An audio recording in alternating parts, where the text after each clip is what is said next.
I woke up in the middle of the night with shooting pains going through my stomach. I thought maybe I'd eaten something bad, so I ran to the bathroom expecting to throw up any minute. But nothing happened. I was 15 years old and I hadn't had my period in over 2 months. So when I told my mom about the pains, she said maybe I was pregnant. I was shocked. Firstly, because I've never even had a boyfriend, and secondly, because that'd be impossible, right? It's really annoying because I love going to the beach. I live in a fishing village in the Philippines, and I usually spend every weekend swimming, but when my stomach started getting bigger, I was freaked out and couldn't stop thinking that maybe I really was pregnant. My grandma noticed that my stomach was getting bigger and told me there was a legend in our village that if you go swimming during your period, you would get blessed by the fish god, and then you'd fall pregnant. She said everyone knew about the legend of the fish god and that I needed to be more careful. When she told me this, I just stared at her in shock. I actually did go swimming with my friend Jasmine once when I was on my period. Oh my gosh!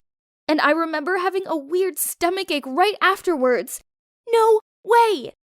I ran to Jasmine's house and told her I was pregnant and that the father was a fish. At first, she just laughed, but then she said her grandma had told her this legend before too. That's why she never swam on her period. I was so annoyed with her. Why hadn't she told me this? She knew I'd been on my period that day and she just let me swim? I hadn't been careful when I'd been telling Jasmine, and a boy from our school had overheard me. You can imagine how quickly the rumors spread. And soon, everyone was talking about how a fish had got me pregnant. It made me sound like some kind of freak, and people actually started turning up at our house to see if the legend of the fish god was true. There was even an old lady who waited outside our door all night so she could be the first one to see it. When I opened the door, she reached out to touch my stomach and said it would heal her eyesight. I felt so bad for her. I let her hold my stomach, even though I felt like a crazy person. Meanwhile, as the days went by, my stomach pains were getting worse and worse. So my mom took me to see a local doctor. He almost fell off his chair when my mom explained that I might be pregnant because of a fish. Sorry, what? He said. He didn't look impressed at all and said that that was some crazy old wives' tale and that there was absolutely no way I could be pregnant with a fish. Then he advised me to go to the hospital to run some tests, in case it was something more serious. I felt so embarrassed. Obviously, I wasn't pregnant. How could I have been so stupid to believe the legend? And yet, at the hospital, they did an ultrasound on my stomach, and I swear, I saw a fish inside me. My heart dropped. The doctor was busy talking to my mom in another room. Meanwhile, I couldn't stop thinking about what I'd seen. I had stared at the screen the whole time, and there was 100% a fish inside me. I could even see a face. I felt sick. I grabbed my phone and texted Jasmine and told her there was seriously a fish growing inside me. I told her maybe a little fish had swum inside me that day we'd gone swimming, or maybe a fish egg had somehow got inside and now it was growing. She asked me to bring the scan as proof as she didn't believe me. Now I was really panicking. This was serious. I didn't say a word to my mom until we were on our way home. I told her what I'd seen, and she looked at me all confused and told me there wasn't a fish inside me and to calm down. Then she said we'd talk about it properly at home. As soon as we got home, Jasmine was waiting for me and we went to my room. I showed her the printout of the ultrasound scan that I had stolen from the medical records in my mom's bag, and she gasped. You legit have a fish growing inside you, she said. I wanted to cry. So it wasn't just my imagination. This thing was real. After a while of panicking, my mom asked Jasmine to go home so we could talk as a family. We all sat down and my mom explained that although it looked like a fish inside me, it was in fact an ovarian cyst. Now, to me, cysts meant something bad. I burst into tears, thinking I had cancer or something, but My mom assured me I'd be okay. I'm now getting regular checkups to make sure the cyst doesn't do any permanent damage, and hopefully we'll save up enough money soon so that I can have surgery to completely remove it. I still look like I'm pregnant though, because the cyst is quite big, and so my stomach looks really bloated. It's kind of funny in a way. I'm now a bit of a celeb around our village. People call me the girl who fell pregnant with a fish, and there are still random people who turn up at our door asking to see the ultrasound scan of the fish. In a way, it's good because there are people who are willing to help and are giving us money so I can save up for the surgery. Fingers crossed, it'll be removed soon, and I can go back to being a normal teenager. Hey guys, I want to tell you about my most memorable summer. It involves a parent-free house, the girl of my dreams, and my little bro Silas's massive secret. Actually, Silas doesn't want me telling you about it, but this story is too fun to keep it for ourselves. So stay tuned, let me tell you what happened. Imagine the scene. I'm there eating corn dogs when my parents announce they're going away on vacation for their 20th wedding anniversary. That means I'll be home alone all week long in our big farmhouse surrounded by vast fields. Sounds great, right? But wait, it got even better when my childhood friends who had now lived in another city were also back in town for the summer vacation. Of course, my parents let me invite them over to stay while they're away. That's how close our families were. Oh God, I haven't seen Carl in over a year. And his sister Ellie too. Yep, I wouldn't say that I had the biggest crush on my best friend's sister, but there's that. Anyway, this was gonna be my summer paradise. But you know, man proposes, God disposes. It turns out my parents weren't taking Silas with them because they thought I was old enough to look after my little brother. Ugh, what a bummer. How was I meant to impress Ellie when I had a whining kid to care for? I needed to think fast. So as soon as we waved our parents off, I passed my PS4 to him and said, Silas, you can play on it, but only if you promise to do as I ask and stay out of my way. Of course, he agreed. I mean, what 8-year-old boy wouldn't want to play Fortnite? I checked on him now and then and gave him juice and snacks. Other than that, I had plenty of time to spend hanging out with Carl and Ellie. Things were going well for the first few days, and nothing beats being around your best bud and your crush all day long. Whoa, I just couldn't take my eyes off Ellie. She seemed to have gotten even more beautiful. Then, on one evening, we were sitting outside, stargazing. It was so romantic, especially when Carl thought it was dull and left us to go to bed first. I was about to do the whole yawn and stretch out my arm to wrap around her shoulders trick when Silas appeared and squeezed in between us.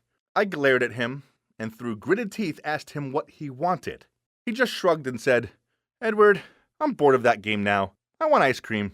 Ellie laughed, then led him off to get some. What? How dare that little dweeb ruin my smooth moves? What a buzzkill! I needed to come up with a new trick to handle this annoying kid.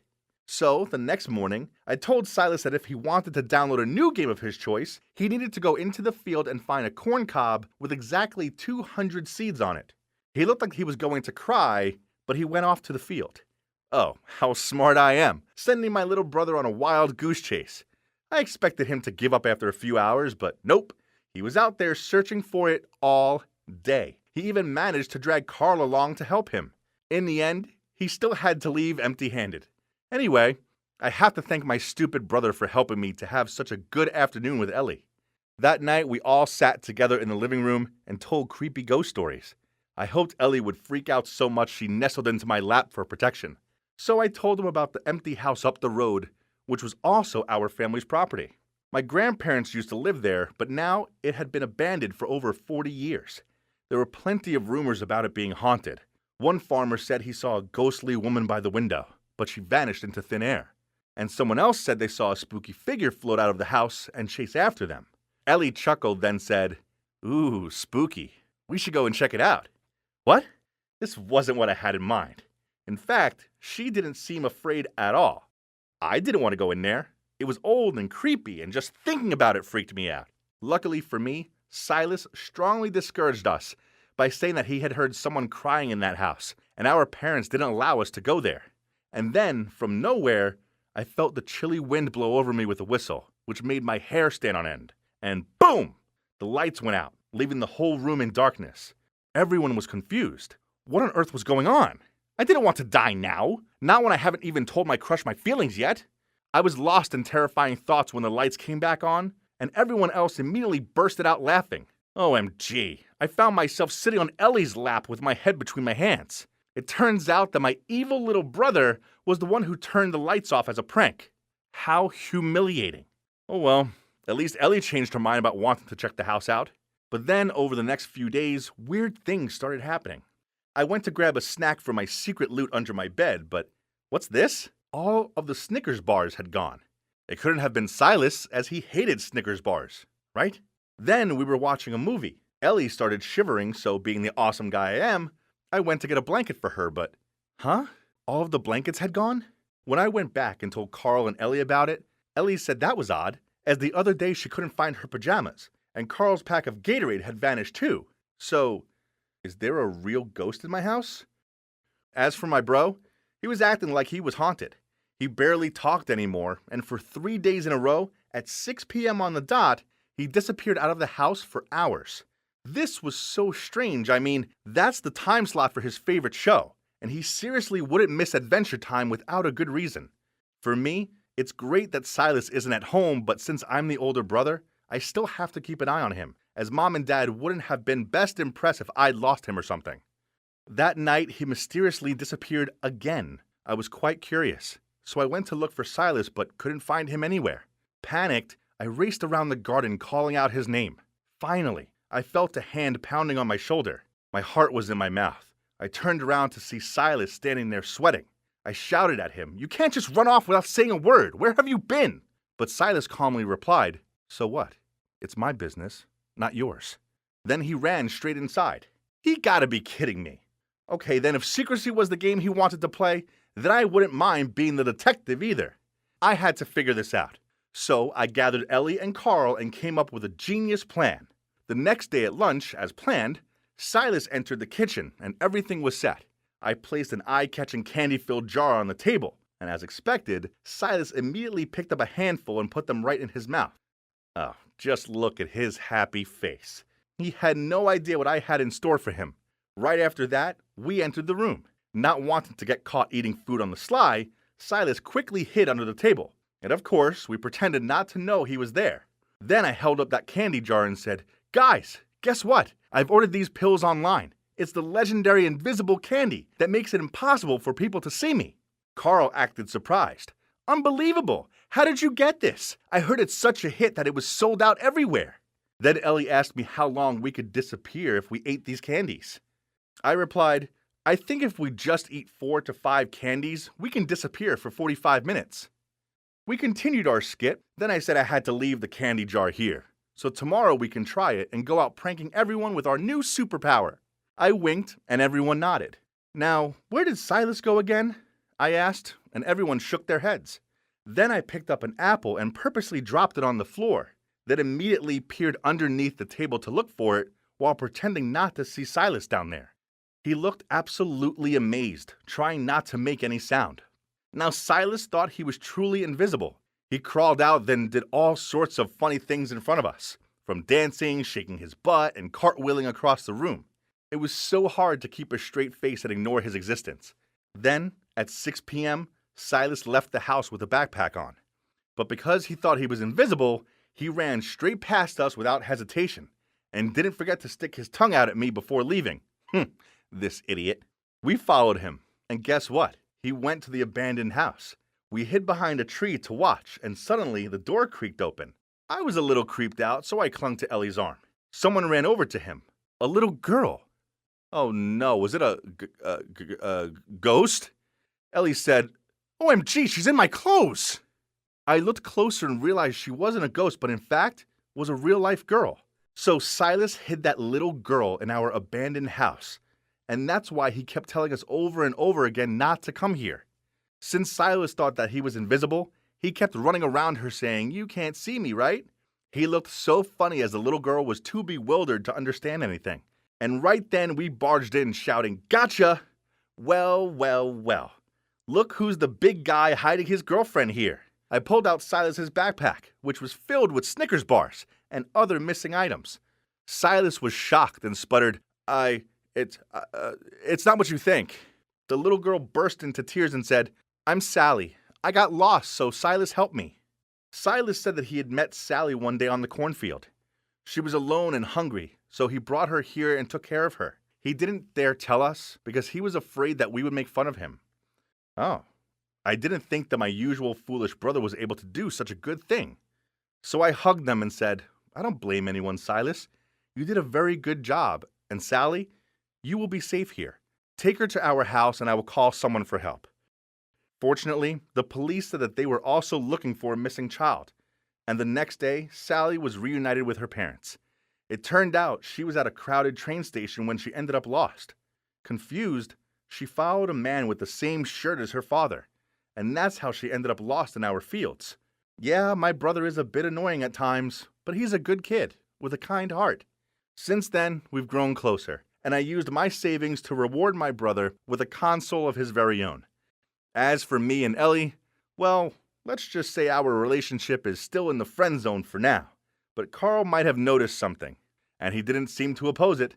So just give me time and wish me luck.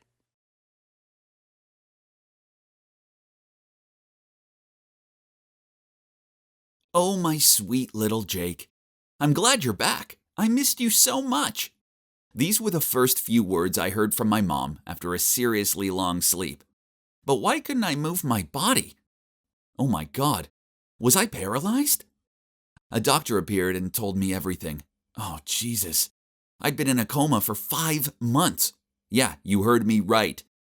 Not 5 days, not 5 weeks, but 5 freaking months. The good news was that I wasn't paralyzed. I just needed some therapy to strengthen my muscles. So you're probably wondering how I ended up in a coma. Me too, so I asked my mom. "Sweetie, you had your headphones on and you were singing along to some tune. You were so loud I could hear you outside while I was gardening. So I waved at you to quiet down, but you tripped over your sneakers, fell out the window, and knocked your head on the flower pot." What? That was so dumb. Why couldn't it have been something cool like I took on a mugger or tackled a shark or something, huh? Anyway, therapy became the norm for me. But where were my dad, my girlfriend Jenny, and my best friend Ben? None of them visited me, not even once. And they were all ignoring my calls and messages. I asked Mom about it, and she told me Dad was on a business trip. Ben had moved towns, and I'd already broken up with Jenny before the coma. Huh? We'd broken up? That couldn't be. I didn't remember us breaking up. In fact, the last thing I do remember was sending her a cheesy meme of a cat and telling her she was perfect. Boy, this sucked. Finally, I was discharged from the hospital. My first stop was Jenny's house. I pounded on the door, and eventually she stuck her head out and said, "Jake?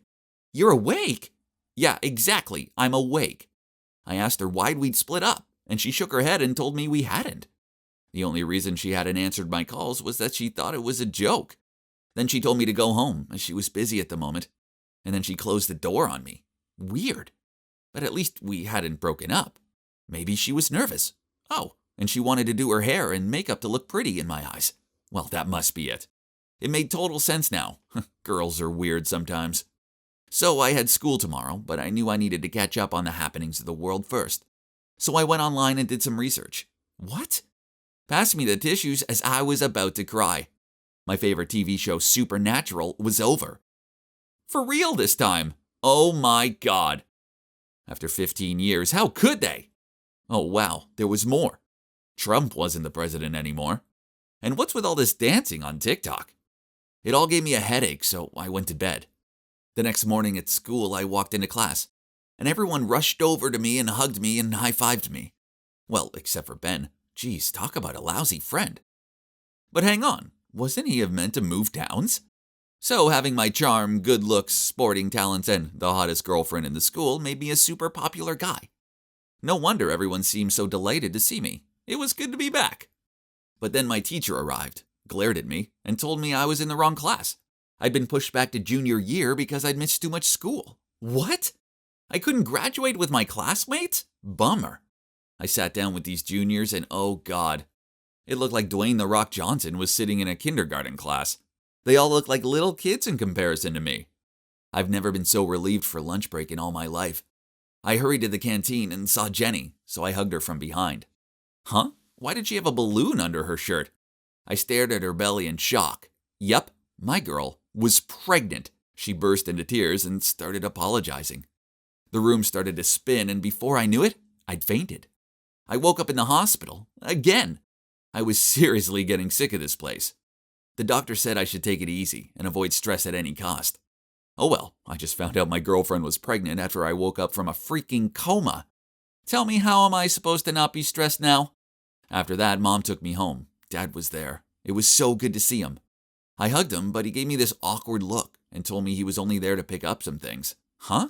Where was he going now? And that's when my parents told me the shocking news. They were divorced. What? I mean, I knew they argued sometimes, but this was absurd.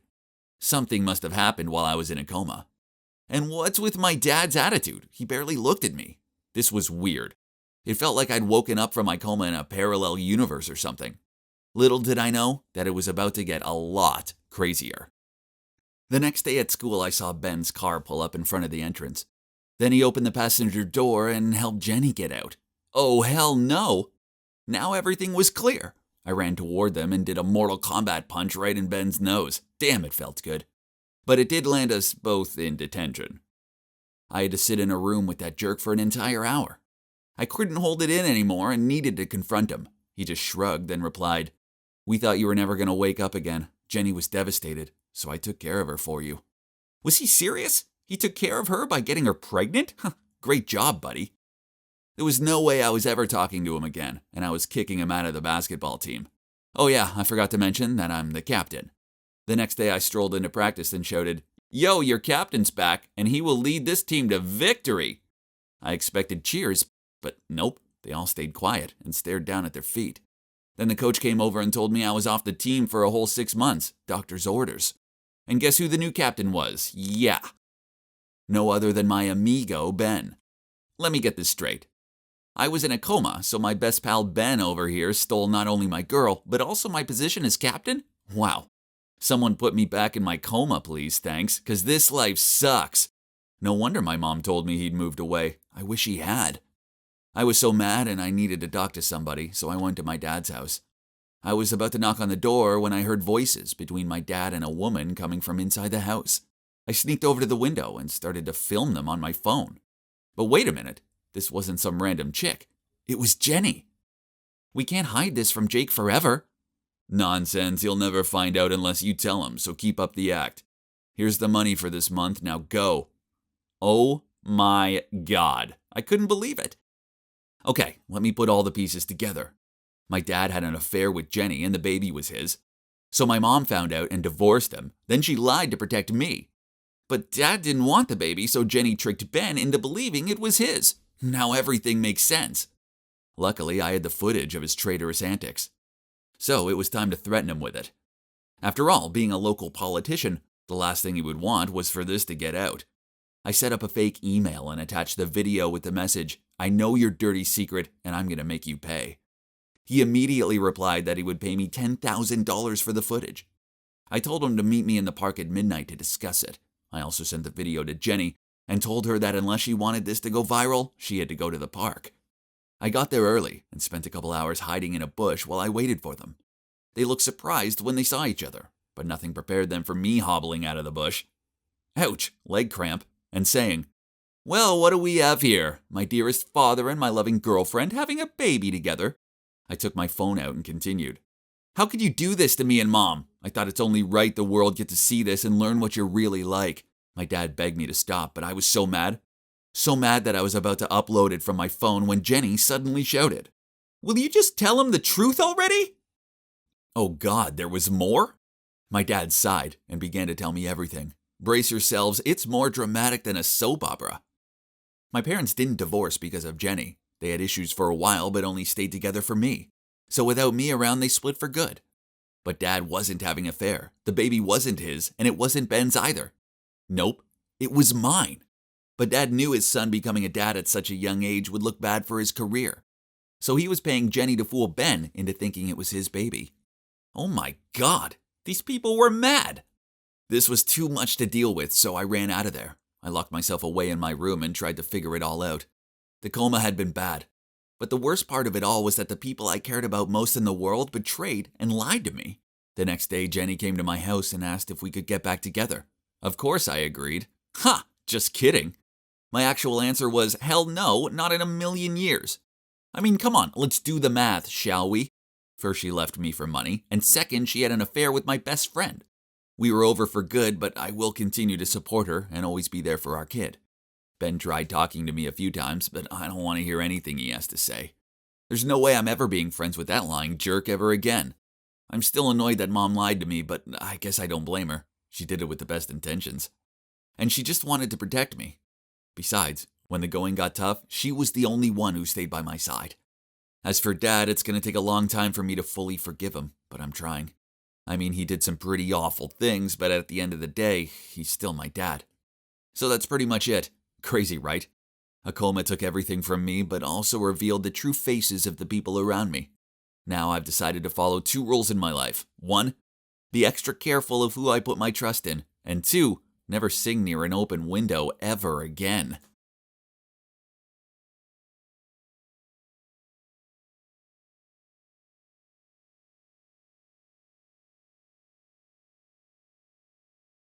I opened the drawer and, there it was. I'd been looking for this magazine for ages.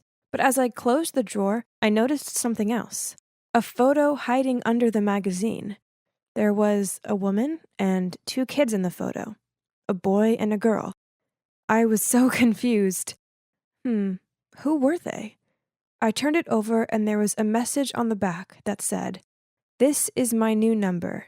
Call me more often. I miss you so much."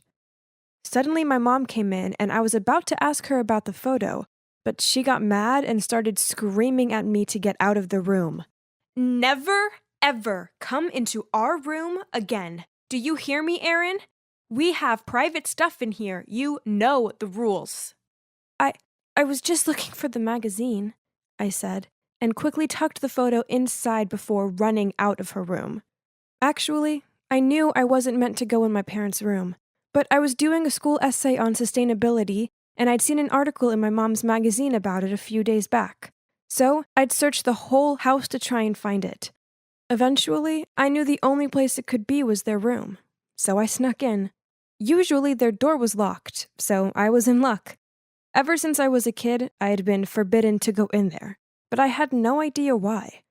Back in my room, I couldn't stop staring at the photo. Were these my relatives or something? Long-lost cousins? The boy in the pic looked totally like my dad. Oh no. Reading the note behind it again, suddenly I thought this could be another family of my dad. Do you know what I meant? Yes. What if my dad had a secret family? Maybe he'd cheated on my mom and had this whole other secret life. My inner detective was going crazy. There was nothing else for it. I had to get to the bottom of this and find out the truth. I searched online for the phone number and couldn't believe it when a girl the same age as me popped up. I started scrolling through all her photos and suddenly saw one of a young guy holding a baby, and the caption said, "Miss the old days of being daddy's little girl." This was insane. I was certain the young guy in the photo was my dad, and I needed to talk to the girl ASAP. I messaged her and told her we were related. I even sent some photos of me taken with my dad to prove it. I was shaking when I saw her reply pop up. "My dad never mentioned you, not even once." That hurt me so much.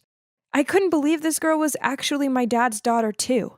Now, how am I supposed to break this news to Mom? She'd freak out. I couldn't bear the thought of seeing this crush her. So I decided to go clear things up myself first. A few days later, my dad was going on a business trip to Boston. Again. He was always going to Boston. I'd always believed he was just super busy at work, but now I knew the truth as my dad's secret daughter had confirmed she was also from Boston. I mean, of course she was. So I told my mom I was going to spend the weekend at my friend's house. And the moment my dad left, I jumped in a cab that I'd called and asked the driver to follow him. When we got to Boston, I saw my dad stop outside of a house and then glance around as if he thought he was about to get caught. Then he got out of his car and rang the doorbell. A woman came to open and immediately they started kissing. Then a young girl appeared and, yep, it was exactly the people in the photo. I was shaking so much, I actually dropped the money for the cab. It felt like my dad had punched me in the chest. I was so upset. He had this whole other family that Mom and I had no clue about. I couldn't stand it anymore. Mom didn't deserve this. I walked towards the house and was so focused on what I was planning to say to my dad, I didn't even notice a van pulling up right next to me. Suddenly, everything went black, and I realized I had been blindfolded. A huge hand was covering my mouth so I couldn't even scream. I felt tape being put across my lips, sealing them shut. Then someone yanked me backwards and shoved me into some kind of car. Oh my God, was I being kidnapped? Why? Had my dad seen me and now he was trying to cover his tracks? This was like something out of a movie. They even tied me up. After what felt like a billion hours, we finally stopped and I was dragged out of the car into a cold, dark building. Someone took my blindfold off, but it was so dark inside I couldn't really see anything except a single light bulb above my head. The tape across my mouth was pulled off and I was untied. I wanted to run out of there as fast as possible, but I was terrified. 2 men dressed in black were standing in the room and one of them glared at me and said, "They think they can hide you forever?" "Who are you?" I shouted. "Where am I? If it's money you want, call my dad. Please, just let me go," I said, in what must have been the shakiest voice ever. "Don't worry, we're not going to hurt you. We don't even need money. It's your parents we want. In 3 weeks, they'll be out of prison, and then they'll need to come here to get you back. Then we can really punish you for knowing too many secrets about us." I had no idea what they were talking about. Prison? My parents aren't in prison. You've got the wrong person. One of the men just laughed and said, "It's been 12 years, and yet you still don't know about it." Then he walked off laughing his head off. What? What were they talking about? None of this made any sense. My dad was a businessman, and my mom was a housewife. This was all some big mix-up. It had to be. They'd locked me in that dark room. I tried to scream and bang on the door, but no one heard me. Or if they did, they didn't care. The next few days were some of the worst of my life. I didn't think I'd survive. Twice a day, someone slipped food under the door, and I spent most of the time trying to think of ways to escape. There was no window, but there was a small air vent, and if I could just open it, I thought I might be able to crawl through and get the heck out of this disgusting, shabby place. Lucky for me, they'd given me a fork to eat with, and slowly I'd been using it to loosen the screws on the grid of the vent. Finally, on the 3rd night, I waited until everything was dead quiet, and I got into the vent. I crawled through and managed to get out. I was at the back of some old abandoned warehouse, and as I stood up to stretch my legs, someone covered my mouth from behind. Oh no! How had I got caught so quickly? But then I heard a voice. "Shh, are you okay?" I almost screamed. It was my mom. "How did you find me?" I asked. But she just grabbed my hand and said, "Let's get out of here, then I'll explain." We climbed through a small gap in the fence, and then I saw a black car by the road. I started to panic again, but my mom told me it was for us. And then as we climbed in, she said to the driver, "I got her, James. Let's go." It was only then that I finally took a look at my mom and realized what she was wearing. She was in all black and looked like a spy or something. Mom, what's going on?" My mom bit her lip and said she couldn't hide it from me anymore. What she told me next was unbelievable. Turns out my parents weren't even my real parents. My biological mom and dad used to be members of this mob, but 12 years ago they'd been given an impossible task and they refused to do it, so their boss said he'd harm me as their punishment. My parents had no choice but to turn themselves in and ask the police for protection for me. In return, they gave the police some confidential info about the mob. Whoa, I was shocked. "So, you're not my mom? My real parents are in prison?" I felt like my head was spinning. How could my life get so crazy? Yep, they're in prison. Back then, the police stormed into the mob's headquarters, but the boss had managed to escape. That's why we put you in the protection program, because we knew he'd come search for you. This was too much. I didn't want such a dramatic life. Then I suddenly remembered there was more drama. Mom, I found out Dad was cheating on you, so I followed him here to Boston. Did you follow him too? I mean, how did you find me? This was so weird. My mom didn't look sad at all. She said, actually, he wasn't cheating. That woman and those kids are his family. You see, at the time, he and I were the only two people qualified enough to adopt you. So he actually left his family to fake our family life to protect you. It was all part of the protection program. But he missed his family so much. That's why he went back to see them most weekends. I'm so sorry, Aaron. We didn't expect it to turn out like this. When you didn't come home on Sunday, I used the GPS we set on your phone, and that's how I found you. Okay, my head was spinning even more. Not only were they not my real parents, they weren't even a real couple. This was absolute insanity, and all to protect me? Wow. And as it turns out, it worked out pretty well, because by tracking me, they found the new boss's hideout, and now the police had arrived and he was finally being arrested. As for me and my family, we had to pretend to be a real family, for now. And actually, it wasn't that hard because I loved them so much, and they'd sacrificed the past 12 years of their life to protect me. I'd be eternally grateful to them, and my biological parents would be out of prison soon, and then I'd be reunited with them. I don't remember anything about them, but they also sacrificed their lives to protect me, so they must be pretty amazing, right? Nina, why are you just my cousin and not my mommy? Claudia peered up at me with curious eyes. I knew where this had come from, as the topic of the week at kindergarten was family. Claudia's innocent words made me squirm with guilt. Was I a bad person? I'd been asking myself this daily for the last 4 years. Yep, the little girl next to me wasn't my daughter. I stole her from her real dad and have been raising her single-handedly ever since. It all started with my Uncle Oliver, who is a successful businessman and a super loving person. I owe a lot to him and to my grandma, as they're the ones who raised me after my parents died in a car crash when I was just a little girl. My uncle had been doing a great job filling up the missing father figure in my life. But he also wanted a biological child of his own, which was quite a tricky problem to an asexual man like him.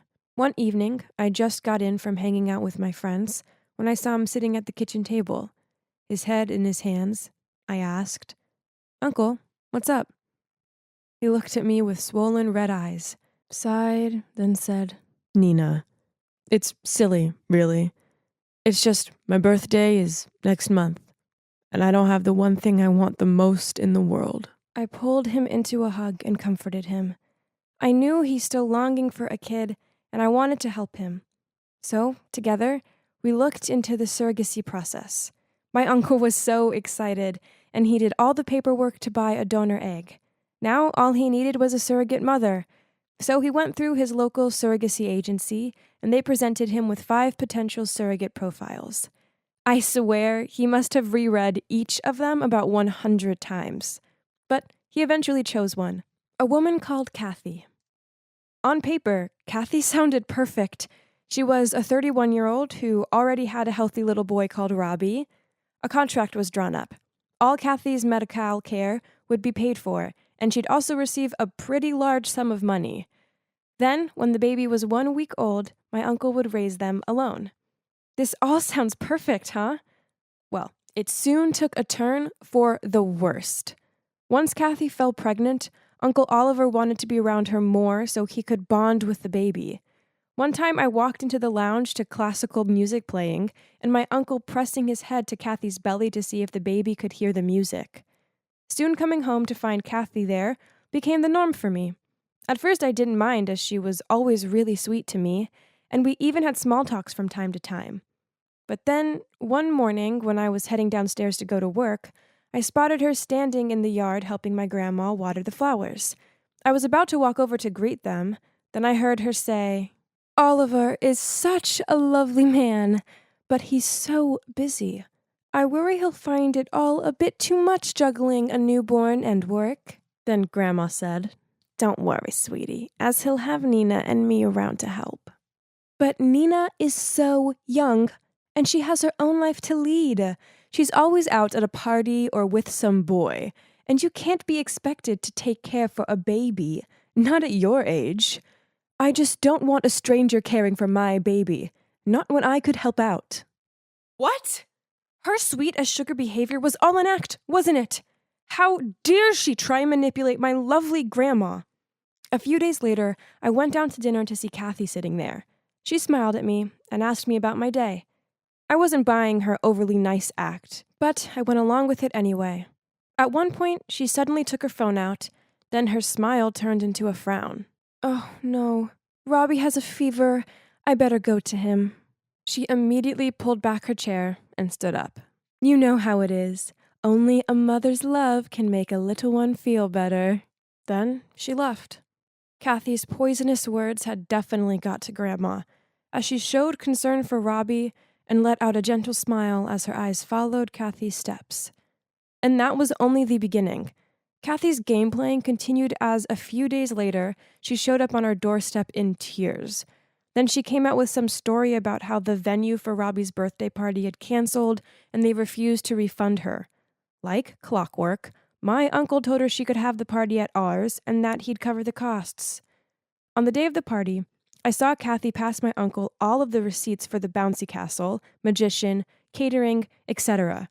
She gently pat her tummy and grinned. You'll be such a wonderful father.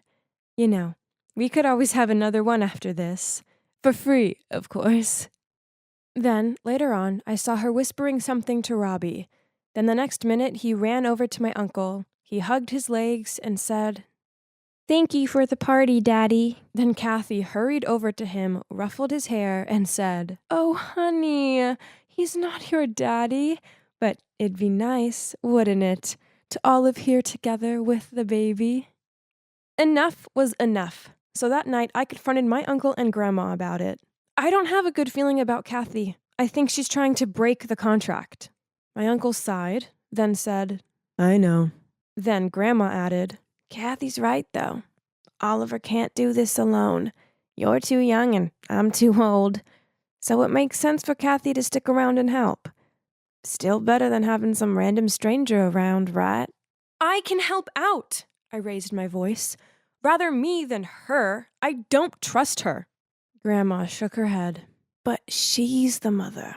She's carrying the baby. Their bond is undeniable. I know what it's like to lose people I love.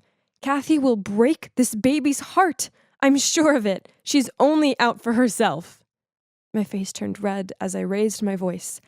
My uncle remained silent. Then he just sighed and walked out of the room. I ran after him and pulled him back. Uncle, you made your choice right from the beginning. Why change it now? He replied with his eyes glued to the ground. Your grandma has a point. What? My voice was up to high pitch. Stop letting that witch Kathy manipulate you. He shook his head, then walked away. Oh my God. They were being controlled like puppets. This needed to stop. So I decided to confront Kathy about it. My chance arrived the next day. She was helping to cook dinner, so I said to her, I know what you're up to. You just want an easy life without any money worries. That's why you're manipulating them. But you can't fool me. She stopped chopping the carrots, then looked at me. Is that so? The thing is, Nina, I always get what I want. She gave me an evil smirk. Then she slammed the knife into the carrot with such ferocity that I flinched. It was official. Kathy was crazy, but I didn't have any proof. So basically, there was absolutely nothing I could do about it. As expected, the craziness continued into the next day. I went to Grandma's room and saw her looking flustered as she searched through her bedside drawer. I, again, couldn't find my pills, and that they kept on showing up in strange places. She seemed really worried that she was losing her mind. Later on, when we were all eating dinner, Kathy went to the fridge, and surprise, surprise, guess what she found there? Yep, Grandma's pills. Obviously, Kathy had put them there. Then she walked over to Grandma, rubbed her shoulder, concernedly said, I should have taken care of you more. We should have you checked by the doctor as soon as possible. Age can be so cruel on the mind, and you don't want to be forgettable around the baby. After that, Grandma seemed totally convinced that she was too old to take care for a baby, even after the doctor told her she was fine. Furthermore, she was adamant that Kathy should move in to help out. Ugh! What a snake Kathy was! A month later, the baby was born. A girl. My uncle named her Claudia, after my mom. We all cried happy tears and welcomed her into our family. Kathy got her wish, and both her and Robbie moved into our house. One morning I came downstairs to see Kathy holding the baby. In front of her was the ripped-up contract. I told her to leave, and she smirked and said, "You're a smart girl, Nina, but you're no match for me. I'm not going anywhere. This is my home now, so get used to it." I knew there was no point telling my uncle and grandma about this. I couldn't let this woman destroy my family. She was dangerous. She could end up hurting everyone. She'd never stop until she got what she wanted, and there's no way I could let that happen. So, when Kathy was in the bathroom, I picked Claudia up, and before I could stop myself, I was fleeing from the house and out of their lives. I moved to a new town and got a new job. It was only meant to be temporary, but I guess I was too selfish and afraid to go back. I'd always been truthful with Claudia about one thing, that I was her cousin, not her mom. So, when Claudia said the words, "Nina, why are you just my cousin and not my mommy?" I felt so guilty. She was missing out on a relationship with her father because of me. Yes, I'd wanted my family to get out of Kathy's trap, but what I did wasn't fair to my uncle. I knew that now. I had no right taking his daughter away from him for 4 years. I felt so awful. Thinking about the distress I must have caused him and Grandma, the guilt was eating me up, and I knew I couldn't carry on like this anymore. So I called up an old family friend and asked him to approach my uncle. Later that day, my friend got back to me with a message from him. "Kathy's gone, and she won't be coming back.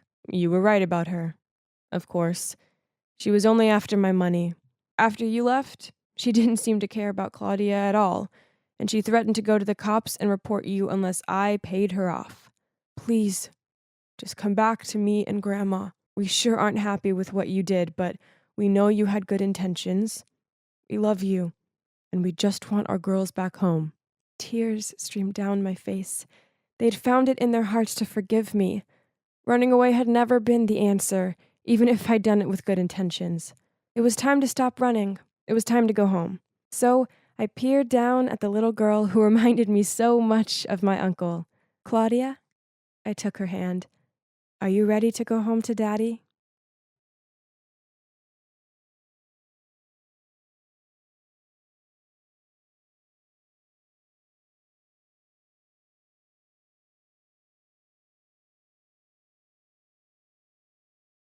I gripped onto the swing chains and stared down at my feet. Someone was walking over. It was Lydia. "What's up?" she asked as she sat on the swing next to me. "Hey." I managed a weak smile. "It's probably nothing. It's just, my parents have been arguing a lot. Then this morning, Mom smelled some unfamiliar perfume on Dad's shirt and accused him of cheating. Is he really having an affair?" Lydia rubbed my shoulder. "No way! Your dad probably just got caught in a spray mist cloud at the department store or something. You shouldn't jump to conclusions that quickly. Your dad loves your mom. Anyone can see that, so don't worry." I mumbled a yeah in agreement. My name's Cora, and as corny as it sounds, before this incident, I had been pretty satisfied with my life. I'm attending a renowned university. I get along really well with my parents, and despite being an only child, I've never felt lonely, as I have my best friend, Lydia, for company. She's more of a sister to me. Regardless of the problem, I just needed to drop her a message, then we'll meet at our spot, which is the swings at the park. Yep, I had it all, and I thought nothing would ever change that. It turns out that I was wrong. So it all began with my dad. He was acting oddly. He often looked at his phone, then smiled to himself. And then he'd take his phone into the bathroom and not come out for ages.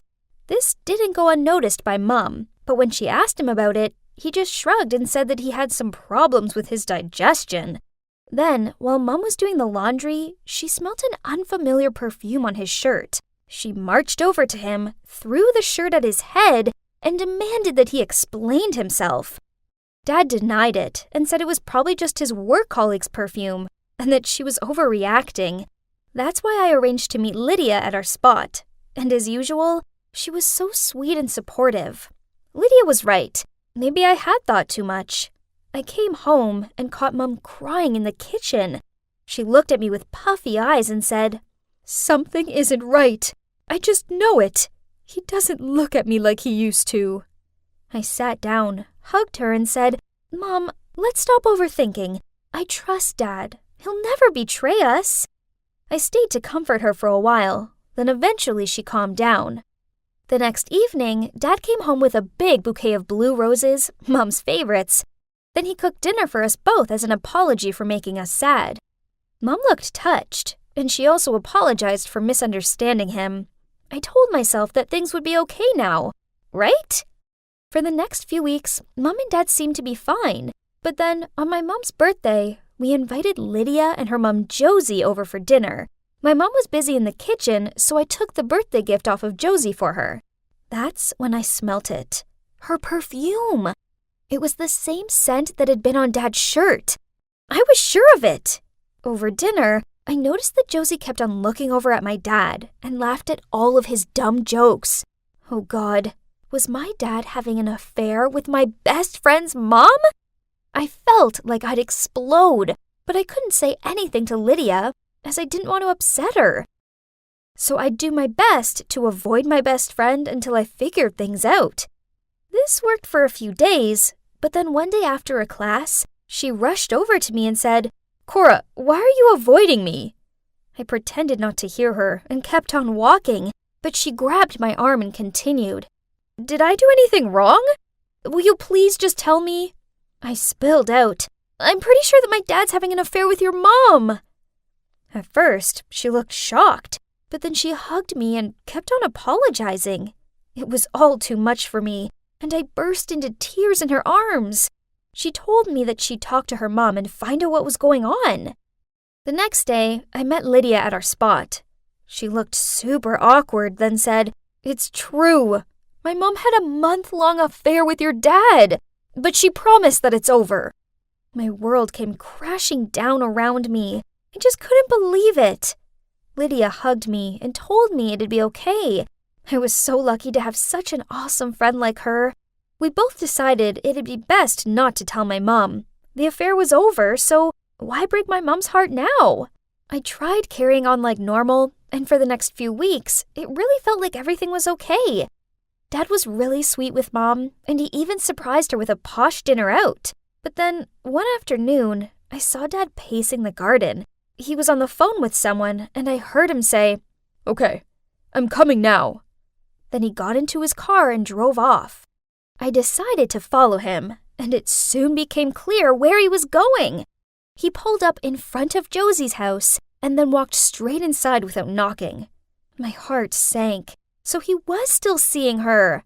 Without a second thought, I called Mom and blurted out, "Mom, Dad's having an affair with Josie.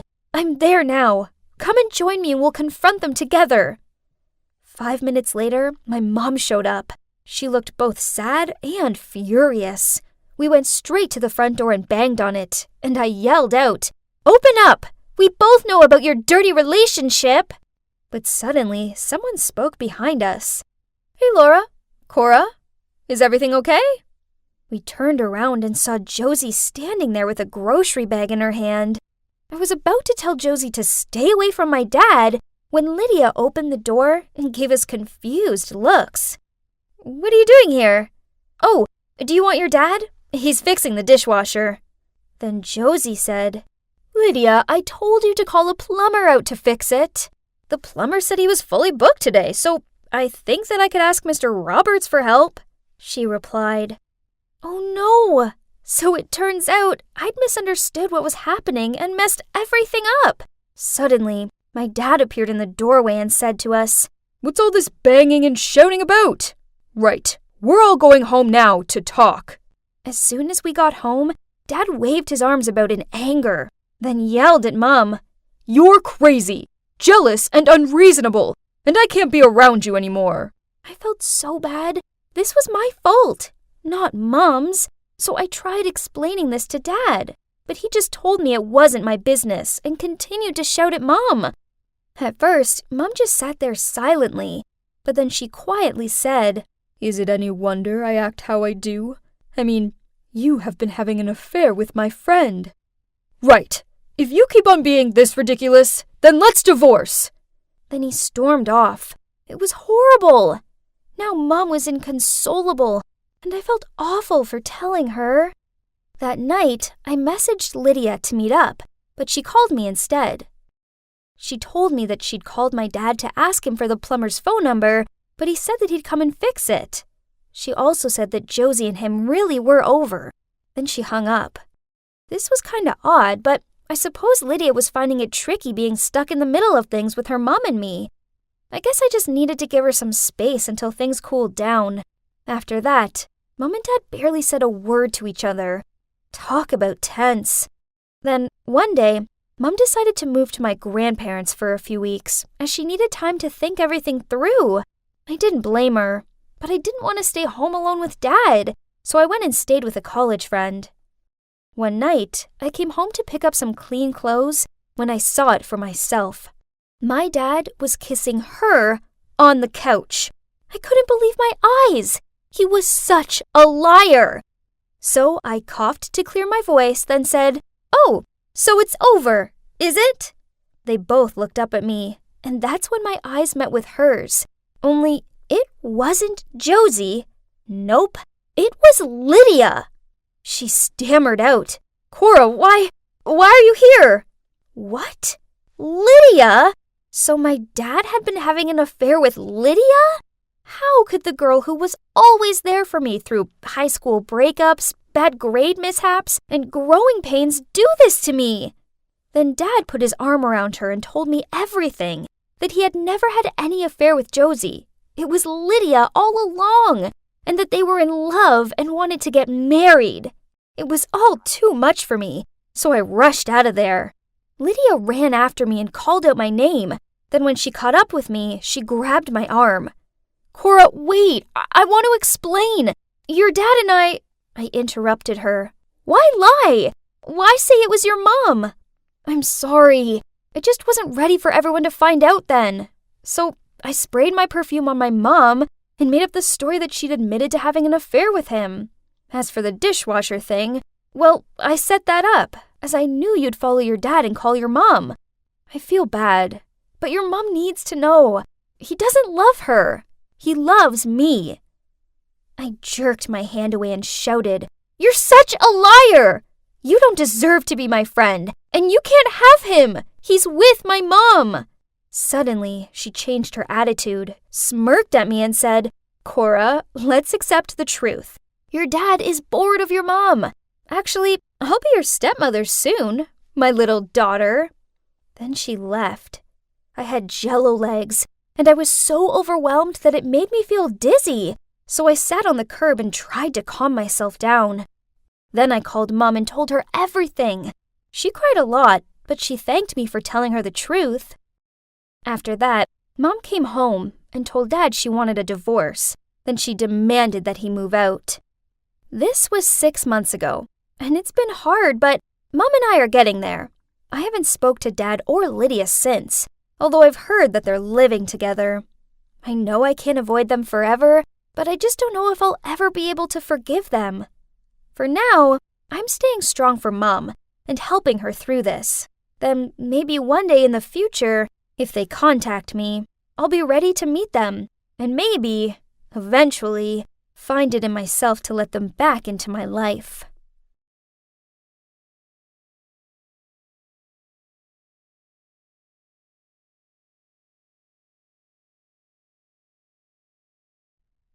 "Hey kid, why are you here alone? What's your name?" I first noticed this little girl when I discovered this epic pastry shop near my school.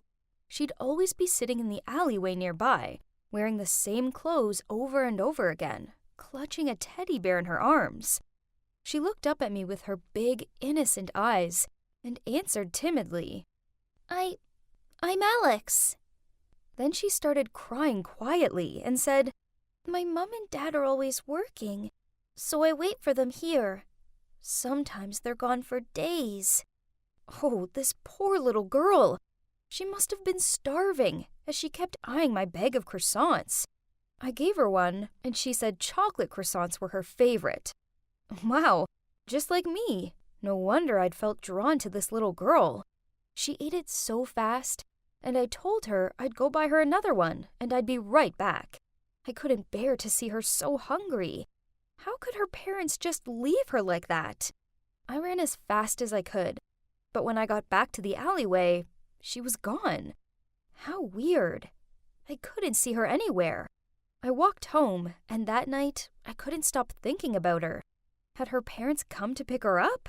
The next day, I went back to the pastry shop, and before I even got there, I heard some kids shouting. I tried to take a closer look, and there Alex was, huddled on the ground while the kids threw her teddy bear around. Oh no, she was crying. This made me so angry, so I charged towards them. Hey!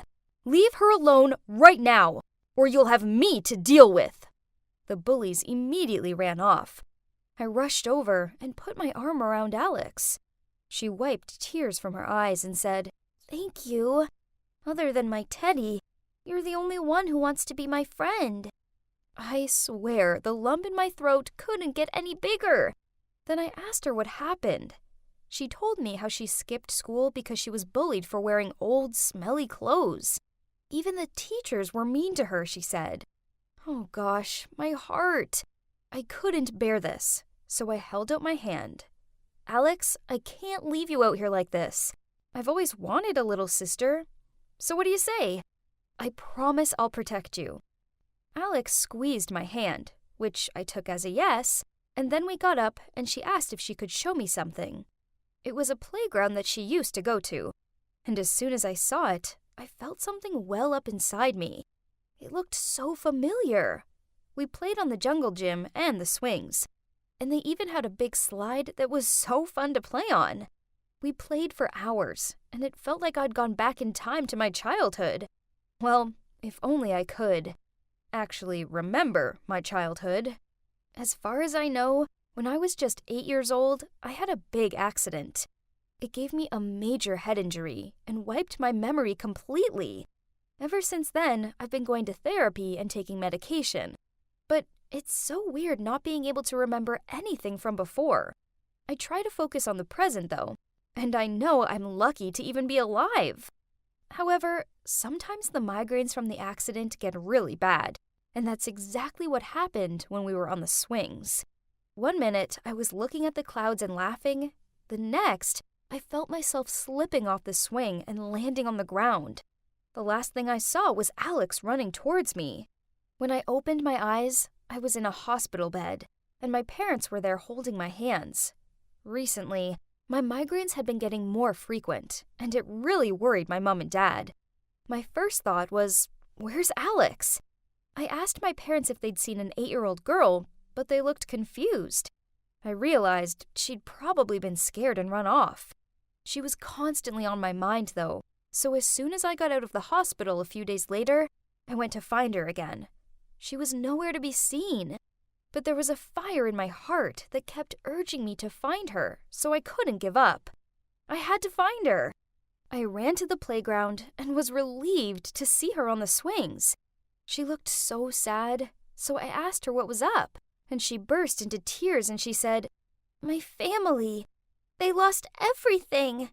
A gang came to our house and stole everything we own." Even I started crying after hearing that. How could people be so cruel? She then told me she hadn't eaten for days, as her parents now had no money to buy her food. Luckily, I had just bought some chocolate croissants, and she gobbled them both. Meanwhile, my mind was cluttered with thoughts of helping Alex. My savings were barely enough to support her, but maybe my parents could help? They donated to a church in town, so I'm sure they'd be happy to help Alex. I quickly called my mom, and she said she'd love to meet Alex and see what they could do. So I happily told Alex the good news, and we walked straight to my house. I gave her some more food, and we sat on the couch to wait for my parents. Seeing her bright face made me feel so happy. As soon as I heard their car pull up, I ran to the door and said, "Mom, Dad, Alex is here." My parents came in and looked around the room. Then my dad said, "Sweetie, where is she?"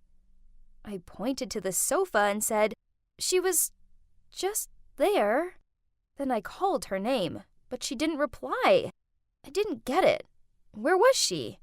My mom looked worried and said, "Is she too shy? Are you sure she was with you, honey?" I frantically checked the whole house, but she was nowhere to be found. I was starting to panic now, but my dad held me and said, "Alice, sweetie, calm down. Maybe you just need a rest." Then I heard my mom whispering to him, "The severe migraines probably have drained her out again.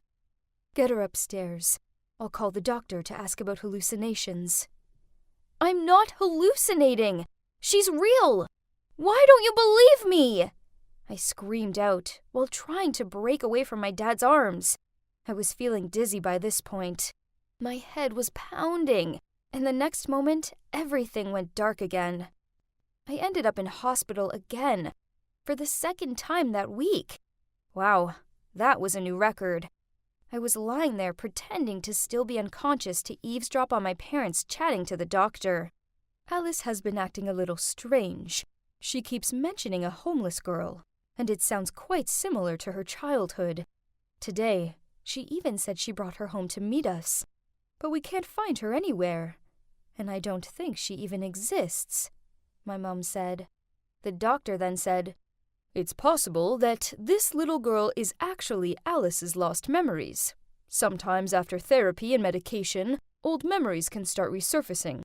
Maybe this little girl was someone from Alice's childhood, a friend or something."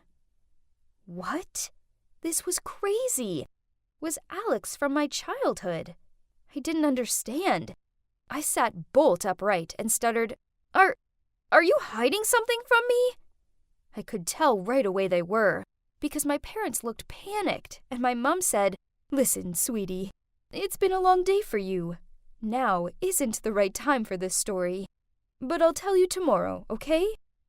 The next day, my parents drove me to the church that they donate to every year. I was so confused and kept asking them who Alex was.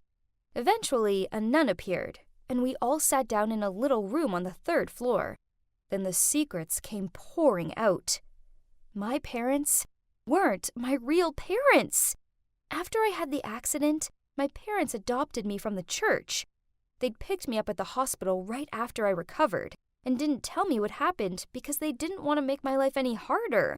They just wanted me to be happy. I couldn't believe it. Then the nun asked me to explain what had been happening recently, and I told her about Alex.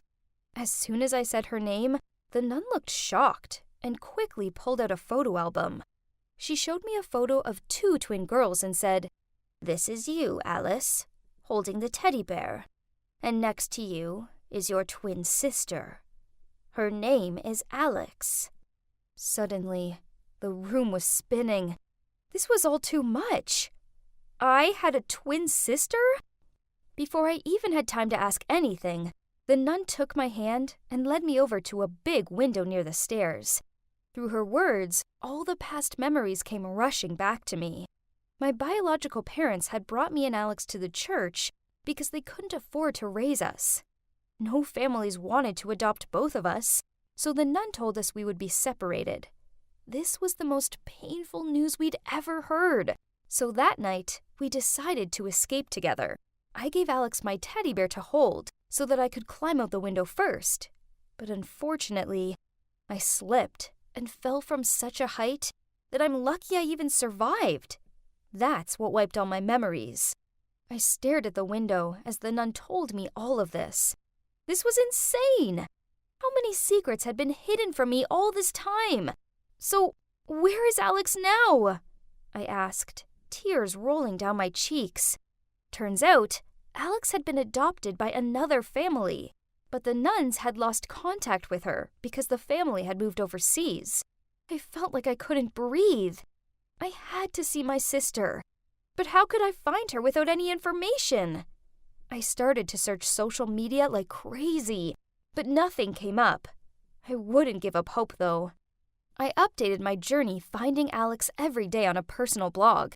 Not one night I went to sleep without thinking about her and wondering how she was doing. Fortunately, people on the internet actually showed a lot of interest and support for my story. It got passed around, but so far, there still wasn't any hint about Alex. Even the illusion of baby Alex wouldn't show up anymore, ever since the day I heard the truth. But I knew in my bones that we would find our way back to each other again somehow. And then, one morning, I woke up from a strange dream with another migraine, so I decided to take a walk and get some fresh air, and drop by the pastry shop for breakfast. I glanced over to the alley as usual, and I saw myself pacing around with a teddy bear in hand, looking kind of lost. Sounds like I'd lost the plot, right? Well, I hadn't, because it actually was Alex. We were frozen for like a whole minute when our eyes met. Then, without a single word being said, we just ran into each other's arms in tears.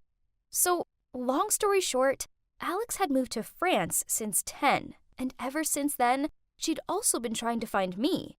Thanks to a post on Twitter, she realized I was still here, and so she applied for a scholarship to America so she could find me. And, well, there she was, standing right in front of me. Words can't express how unreal it still was to look at her every time. Oh, don't worry. Everyone, including my parents, have confirmed she's an actual person, not another product of my imagination. Thank God. I can't believe the crazy roller coaster ride that my life has been on for the past months. From that moment on, we were inseparable. And now we're planning on moving in together. The only thing left for us to do is to find our biological parents. Alex remembers them clearly, so she's been filling me in on the first 8 years of our life together. Wish us luck!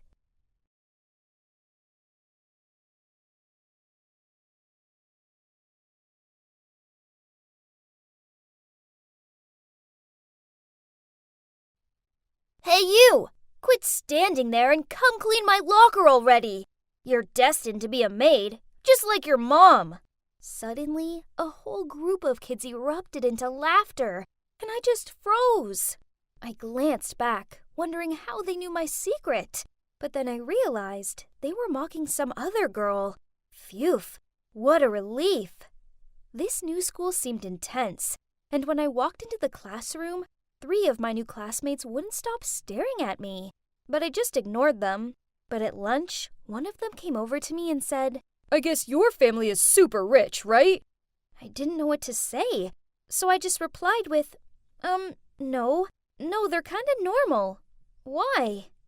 Then he raised his voice. How dare you try to sit here then? This is our table.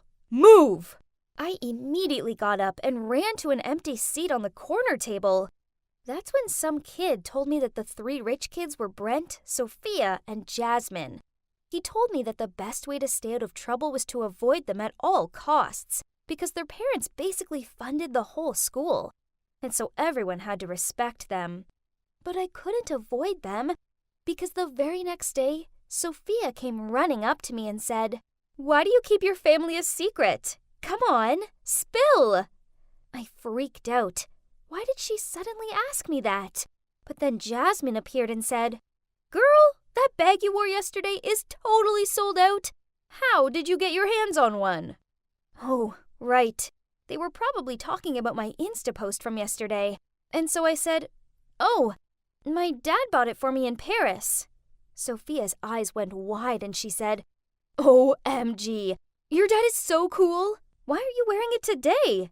Shoot. They were going to catch me out. I had to think fast. My parents don't want me to show it off, so they said I can't bring it to school.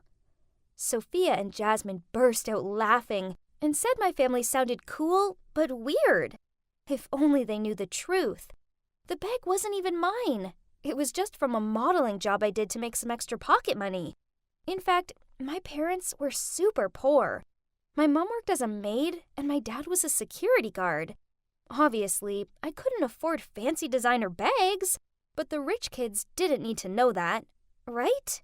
At lunch, I saw them walking towards my table, and Brent said, "What do your parents do?" "Just tell us. We won't tell anyone." I told them my dad was the CEO of a big fashion company, and my mom worked at the Ministry of Foreign Affairs.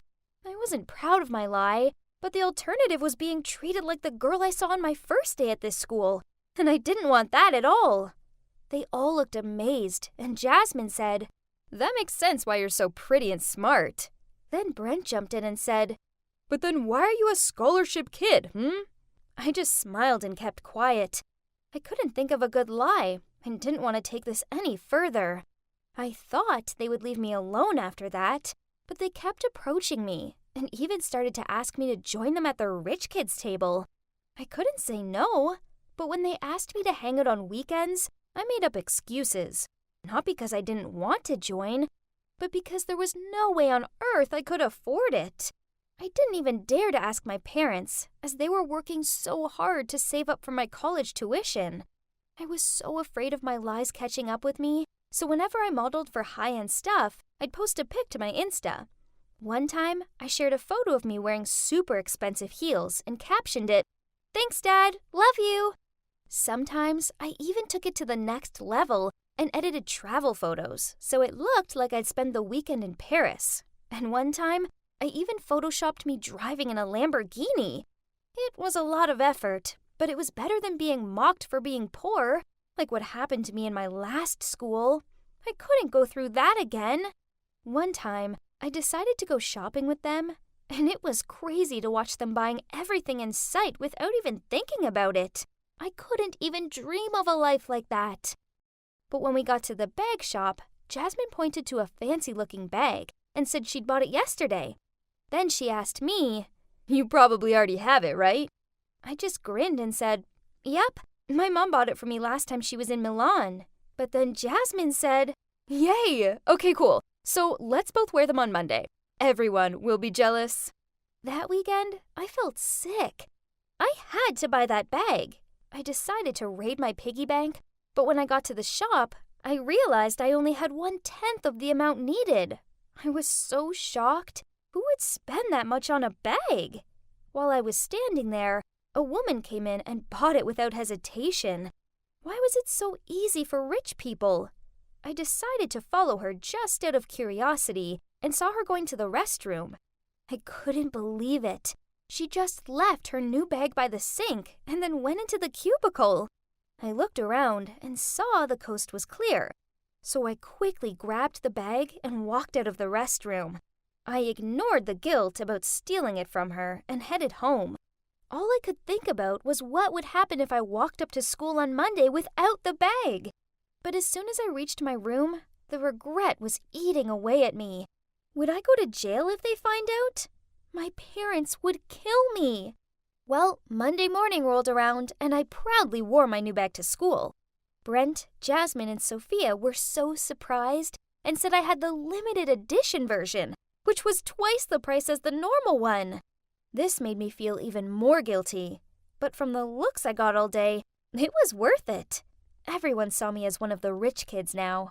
Soon it would be summer vacation, and Brent said he had a holiday house in Hawaii and suggested we all go for 1 week together. No way I could afford that, so I lied and said I had to go to Paris with my dad for an event. But then Jasmine said her parents were away, so we could have a party at her house instead that weekend. She suggested we dress up and said she couldn't wait to see my clothes I wore outside of school. Oh no, I was dreading this. Brent said he would pick me up at home and drive me there, but I told him to meet me at school instead, as my parents were so strict. Oh my gosh, all of this lying was making me feel exhausted.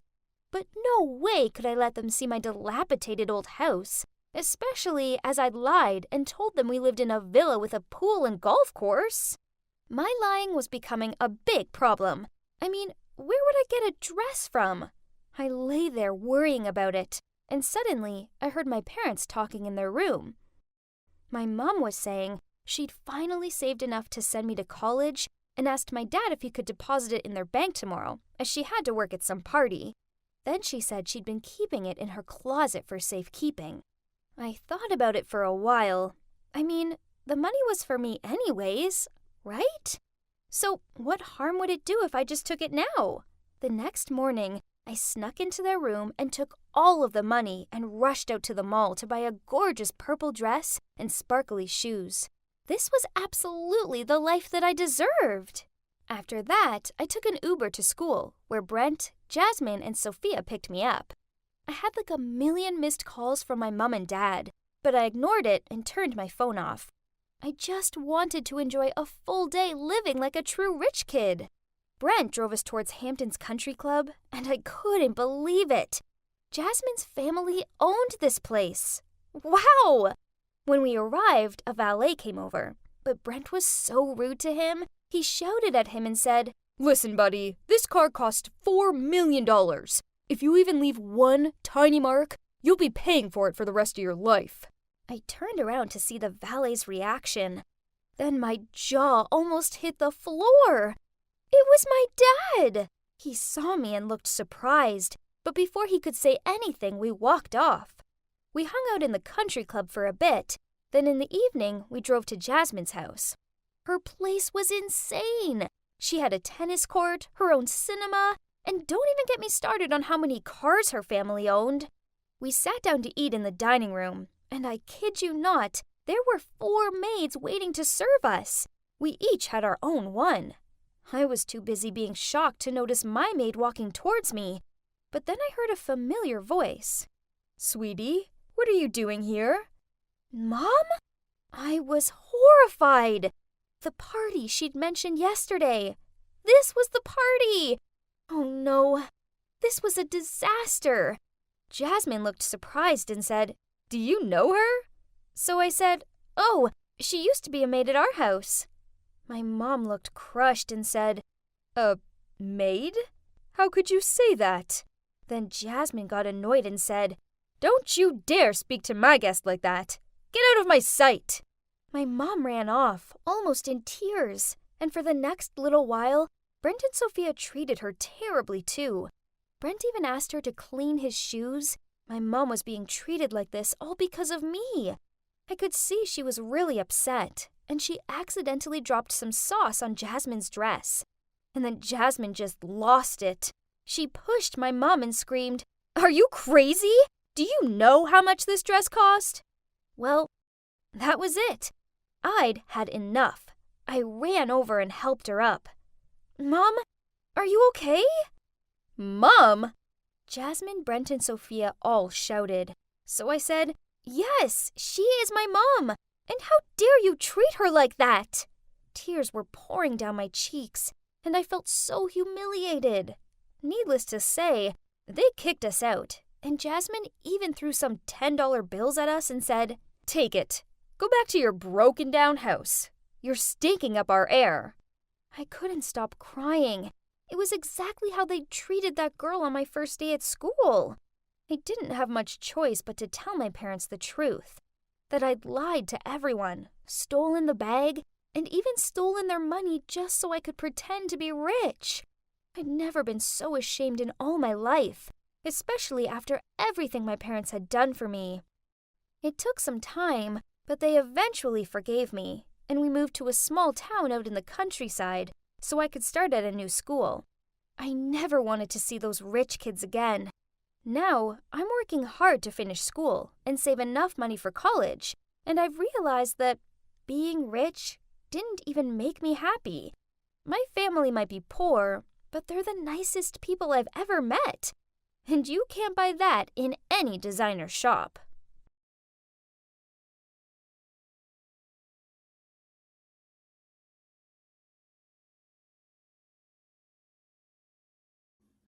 I was swaying to the music with the hottest girl at school in my arms. Everything was perfect when suddenly I saw a flurry of red storming toward me, and then the next thing I knew, I was being slapped across the face.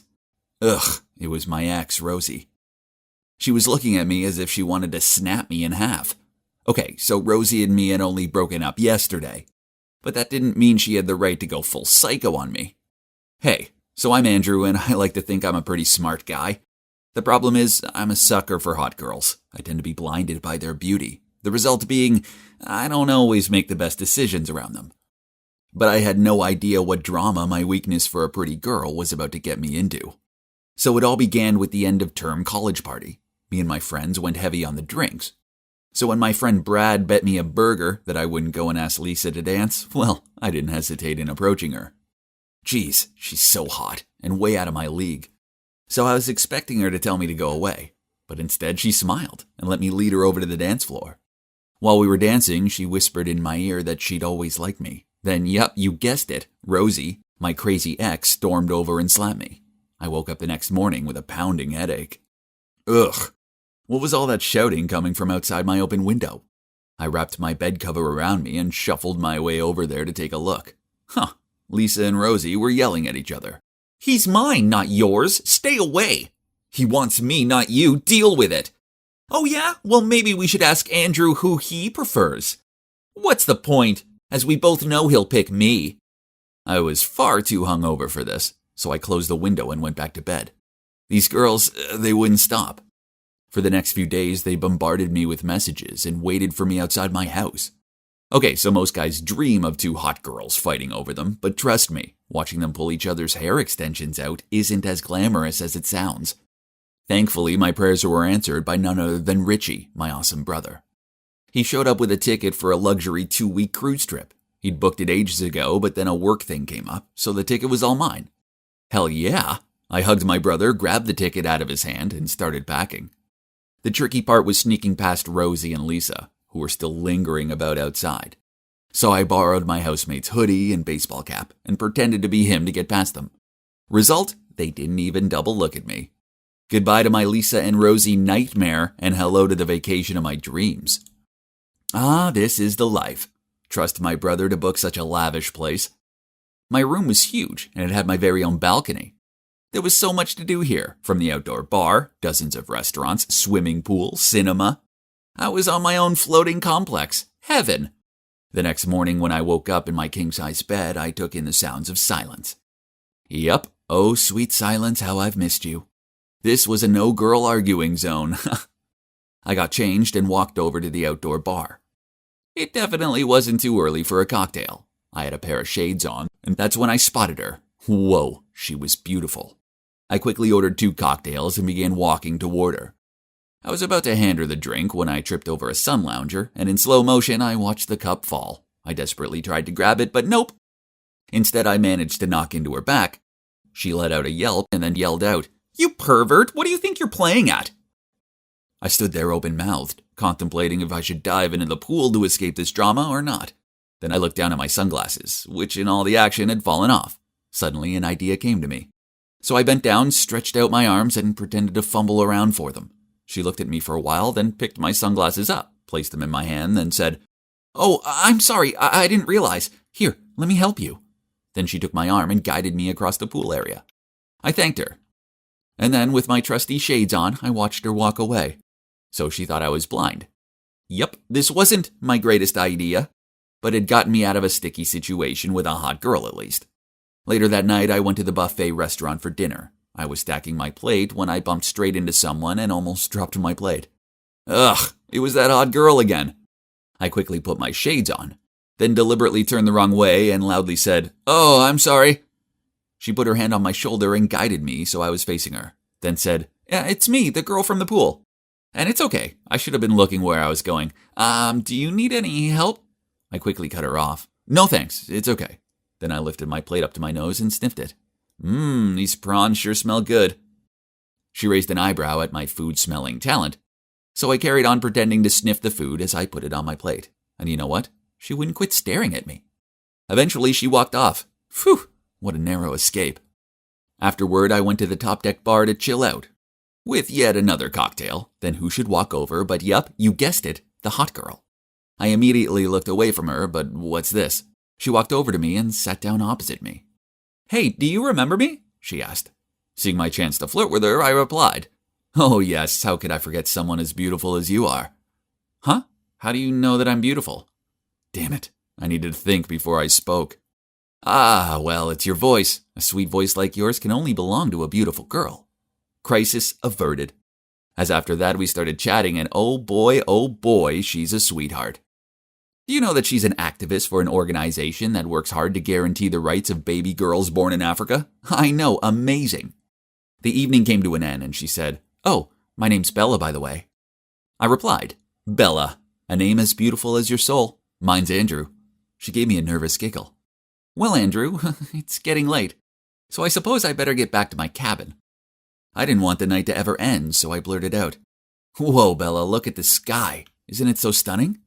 She glared at me and then replied, "How would you know that?" Oops, of course, I was meant to be blind. I can feel it from the breeze." She gave me a quizzing look, then said, "Right, well, good night. How about we meet at the arcade tomorrow, let's say 10 a.m.? I excitedly agreed, then she left. Another close escape. I really needed to be more careful. Bella, Bella, Bella. I couldn't stop thinking of her. The next day, I'm such a kid when it comes to arcades, I can't help it. My inner child comes out and, ooh, a car racing game. Nope, I was pretending to be blind. So I awkwardly lingered in the foyer and waited for Bella to show up. When she did, she took my arm and guided me through the arcade. She described all the different games machines to me, which I thought was really sweet. Then she led me over to the plushie grabber machine and squealed excitedly. Hoo-hoo, I loved these as a kid. Soon I was fumbling about to slot my money in, adamant I was going to win her a plushie. But wait, I was meant to be blind. So I touched the controls, then closed my eyes. Her laughter said it all. Massive fail. It was all going to be okay until Bella had to use the restroom and instructed me to stay put and wait for her by a shooting game machine, which just so happened to be my all-time favorite arcade game. I rushed over to it as soon as she was out of sight, grabbed a gun, and shot 5 cannons in a row. Then I jumped up and down and whooped in the air. I turned around and saw Bella frowning at me. Oh boy, busted. I tried to explain, but she just shook her head and said, "How could you? You're a coward, a pervert, and a liar." Then she ran off. I felt terrible.